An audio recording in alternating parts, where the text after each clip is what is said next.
Iya, eh, ini biasanya istilahnya terjadi perdebatan ya antara diversifikasi kan itu, Hmm. diversifikasi atau konsentrasi gitu kan. Saya sendiri kadang juga agak agak bingung ini membedakan antara diversifikasi dan konsentrasi ya, terkonsentrasi ya dalam hal pemilihan saham. Nah, maksud saya seperti ini. Kalau misalkan yang dianggap diversifikasi itu adalah kita menaruh istilahnya kita tidak hanya menaruh di satu sektor misalkan itu ya itu mungkin disebut diversifikasi, tapi kalau konsentrasi mungkin kita hanya menaruh di satu sektor tertentu yang kita yakin, nah baru istilahnya kita pilih beberapa saham di satu sektor tertentu itu ya, satu sektor tersebut gitu. Nah kalau saya tetap memilih diversifikasi dalam artian saya paling tidak akan memilih tiga sektor yang berbeda gitu ya.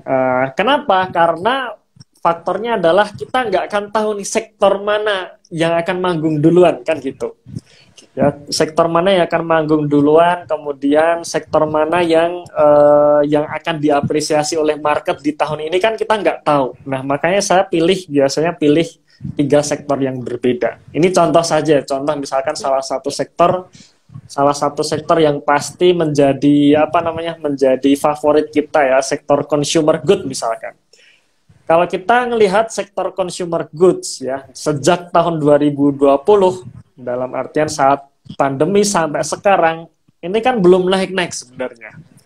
Ya belum naik-naik nih. Nah, dalam artian kalau misalkan kita hanya menaruh satu sektor saja consumer goods di portofolio kita dengan beberapa saham yang kita pilih. Nah, takutnya karena consumer good 3 tahun terakhir ini belum diapresiasi market, nah kinerja portofolio kita nggak bisa beat the market gitu kan, nggak bisa mengalahkan market gitu. Nah, kalau saya sendiri, kalau misalkan saya ditanya sektor apa yang paling saya senangi, ya pasti saya akan jawab consumer good gitu. Cuman saya tidak akan full di consumer good dalam portofolio saya. Kenapa? Karena yaitu tadi di sini ada yang namanya market risk gitu ya. Ada yang namanya resiko kapan saham atau sektor tersebut itu diapresiasi oleh market gitu. Ya walaupun saya tetap punya gitu. Jadi saya sejak 2020 juga menyimpan salah satu saham consumer good yang sampai sekarang belum naik-naik gitu. Juga ada. Nah, itulah kenapa saya diversifikasi ke sektor yang lain. Contohnya sektor energi misalkan. Sektor energi ini kan 2 tahun terakhir ini selalu euforia nih. Euforianya nggak selesai-selesai gitu. Nah, padahal kalau saya ditanya mengenai sektor energi, istilahnya apakah saya senang atau tidak, ya kalau dijawab senang atau tidak, ya saya senang-senang aja. Cuman kalau secara keyakinan ya, conviction gitu kan, dalam conviction alias berbisnis ya, lebih bagus memang di bisnis consumer good. Kenapa ya? Karena produknya kita pakai sehari-hari, kemudian kita tahu produknya lagi ramai atau tidak dan sebagainya kan gitu. Cuman itu tadi, kalau saya naruh semua saham-saham saya di satu sektor consumer good ya sejak tahun 2020 kok belum naik-naik gitu sampai sekarang gitu ya. Itu. Jadi kalau saya pilih diversifikasi dalam artian saya akan milih paling tidak minimal tiga sektor yang berbeda gitu. Alasannya itu tadi, kita nggak pernah tahu kapan market akan mengapresiasi sektor tersebut ya, kapan sektor tersebut manggung, kapan sektor tersebut mulai mulai diminati para pelaku pasar. Nah, kita nggak pernah tahu. Nah, makanya saya pilih paling tidak tiga sektor yang berbeda gitu. Dan menariknya gini di bursa kita, bursa di Indonesia ini uniknya seperti ini. Kalau misalkan satu sektor tersebut manggung, biasanya hampir semua saham-saham yang berada di sektor tersebut naik semua gitu. Ya contohnya kalau sekarang kita ngelihat saham-saham batu bara ya, saham-saham sektor energi naik semua. Nah, hampir sektor energi naik, hampir semua saham yang ada dalam sektor tersebut naik semua tuh. Itu bahkan saham-saham yang istilahnya dulu dijauhin gitu ya, saham gorengan yang dulu dijauhin, tetap aja tuh tiba-tiba ada story aja tuh yang masuk yang membuat harga sahamnya tiba-tiba yang kemarin nggak naik-naik sekarang jadi naik juga gitu. Nah itu apa namanya itu mengenai sektor tadi ya, itu ya. Jadi kira-kira seperti itu Mbak Putri ya. Oke. Ini nih Mas, tadi kan ngobrolin tentang lebih baik 3 sektor saham yang dipegang gitu ya Mas. Itu Hmm. ada nggak sih Mas maksimalnya itu berapa yang di hold gitu dalam menyusun portofolio? Itu ada nggak sih Mas? Ya, berarti dalam artian jumlah saham ya, Iya, jumlah saham benar. yang kita pegang gitu kan. Iya.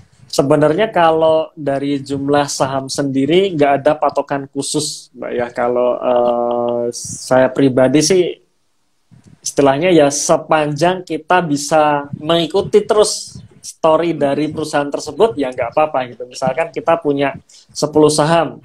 Selama 10 saham ini kita bisa mengikuti kinerjanya ya, mengikuti apa namanya story di balik kinerja tersebut ya nggak apa-apa 10. Atau misalkan 15 nggak masalah gitu. Tapi kalau misalkan kita nggak punya waktu dalam artian kita sibuk gitu ya, kita posisinya sibuk ngantor atau sibuk bisnis yang kita nggak bisa apa namanya kita nggak bisa memantau berkala ya nggak perlu banyak-banyak gitu ya.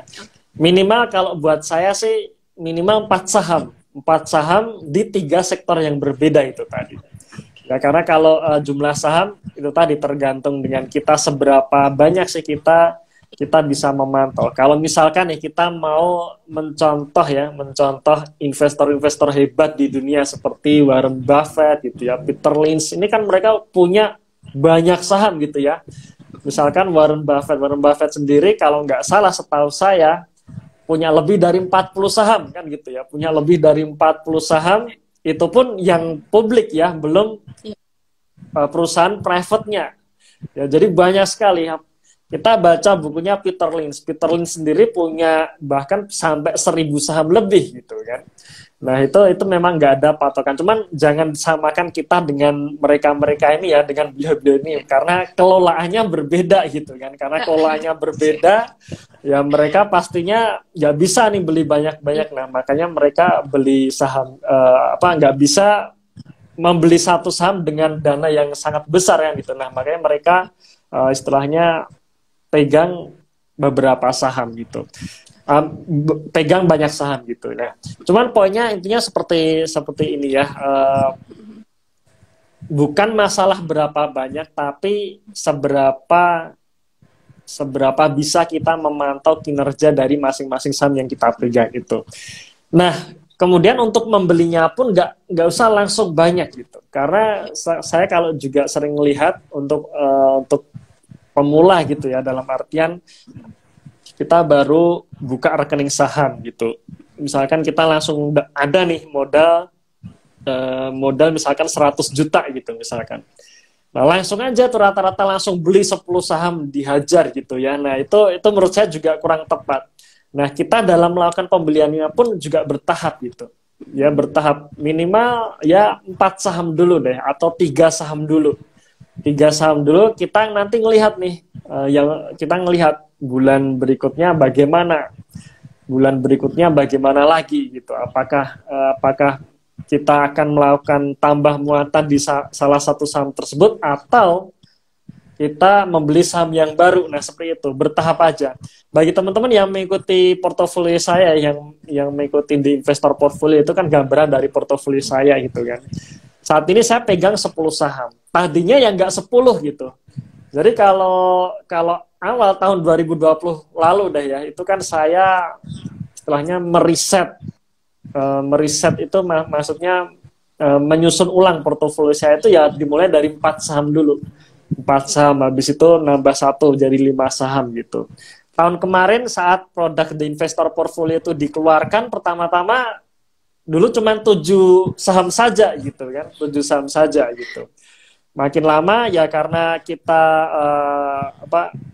harga sahamnya udah pada naik semua, akhirnya kita beli lagi satu lagi, akhirnya sempat tuh menyentuh 15 saham gitu kan, sebelum akhirnya saya kurangi lagi menjadi sekarang posisinya menjadi 10 saham saja gitu.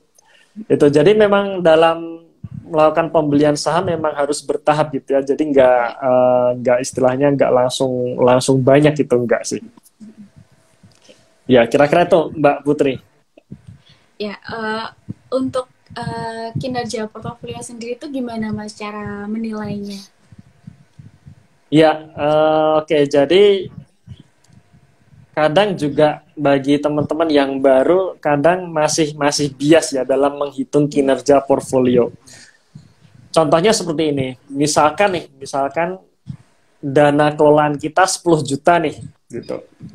Nah, 10 juta ini kita belikan nih, misalkan belikan saham semua gitu ya, saham A harganya 1.000 misalkan. Bulan depan harganya belum naik, masih 1.000. Nah, berarti kan kinerja portofolio kita dalam 1 bulan ini kan sebenarnya masih 0% gitu kan, belum belum naik. Tapi di bulan berikutnya kita top up lagi ke RDN. Nah, kita top up lagi ke RDN 2 juta misalkan. Nah, berarti dari sisi valuasi kan naik tuh. Naik dari 10 juta menjadi 12 juta. Seakan-akan kinerja portofolio kita naik 20% gitu. Ya, naik 20%. Nah, jadi disinilah biasnya gitu. Seakan-akan kinerja portofolio kita naik 20% padahal sebenarnya masih 0%. Nah, maka untuk kita menilai atau menghitung kinerja portofolio yang benar itu apa namanya, paling tepat ya menggunakan metode NAV yang sering dipakai untuk menghitung kinerja reksadana gitu. Ini memang sedikit rumit ya kalau ngobrol, memang harus praktek gitu. Tapi intinya seperti ini.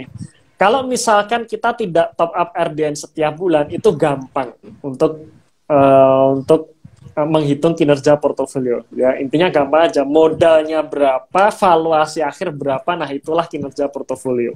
Cuman problemnya adalah ketika kita top up ke RDN secara rutin setiap bulan, nah di situ ada biasnya. Nah, jangan sampai kenaikan valuasi yang dihasilkan dari dana tambahan yang masuk ke RDN itu sebagai kenaikan kinerja. Nah, itu salah gitu ya. Nah, maka di sini kita perlu penyesuaian, kita perlu menyesuaikan dengan metode tadi NAV reksadana tadi. Ya, sedikit rumit kalau nggak praktek, sedikit susah ya. Cuman gambarannya seperti ini, gambaran sekilasnya seperti ini ya. Jadi misalkan kita menyusun portfolio modalnya 100 juta gitu. Nah, seakan-akan kita mengeluarkan unit reksadana nih. Ya, unit reksadana. Jadi unit reksadana ini misalkan kita patok punya 100.000 lembar gitu kan. Nah, berarti 100.000 lembar unit ini harganya 1.000. Ya, kenapa? Karena 100 perhitungannya 1.000 bagaimana? 100 juta dibagi 100.000 sama dengan 1.000. Nah, itu harga per satu unitnya. Nanti begitu kita masukin dana, misalkan masukin dana 10 juta. Nah, 10 juta ini nanti dibagi harga per unitnya. Nah, akan dapat tambahan unit baru gitu. Nah, memang sedikit rumit ya, cuman nggak masalah, ini sekedar cerita saja. Nanti insya Allah ya rencana di bulan ini kan bagi teman-teman yang mengikuti apa namanya program Value Investing Mastery, nanti akan kita sampaikan lagi nih di webinar di bulan ini ya, bagaimana kita menghitung kinerja portfolio yang tepat gitu. Oke, kira-kira gitu Mbak Putri. Oke, siap Mas. Untuk melihat atau melakukan penilaian nih Mas, sejak kapan sih atau setiap kapan melakukan penilaian atau evaluasi kinerja portofolio itu sendiri Mas? Apakah bulanan atau kuartalan, semesteran, atau cukup 1 tahun sekali nih Mas? Ya, oke. Mengenai evaluasi ya. Nah, pastinya kita dalam menyusun portfolio harus dievaluasi secara berkala gitu Mbak ya. Kita evaluasi nih, kira-kira dalam tempo 3 bulan atau per kuartalan ini, kira-kira kinerja kita bagaimana nih gitu. Apakah sudah mengalahkan market atau belum gitu. Nah, kalau misalkan belum mengalahkan market, nah kita cek lagi bagaimana saham-saham di dalam portofolio kita. Apakah mungkin kita membeli saham tersebut kemahalan seperti itu ya, atau kinerjanya tidak sesuai dengan ekspektasi kita gitu ya, atau jangan-jangan ya kita beli saham ini karena ikut-ikutan orang saja kan, itu yang biasanya sih paling banyak problemnya kan di situ. Nah, di situ kita perlu review ulang. Kalau misalkan sudah tidak sesuai ekspektasi, ya kita ganti dengan saham yang baru. Nah, berapa lamanya untuk kita evaluasi? Nah, menurut saya sih minimal itu saat rilis laporan keuangan terbaru keluar.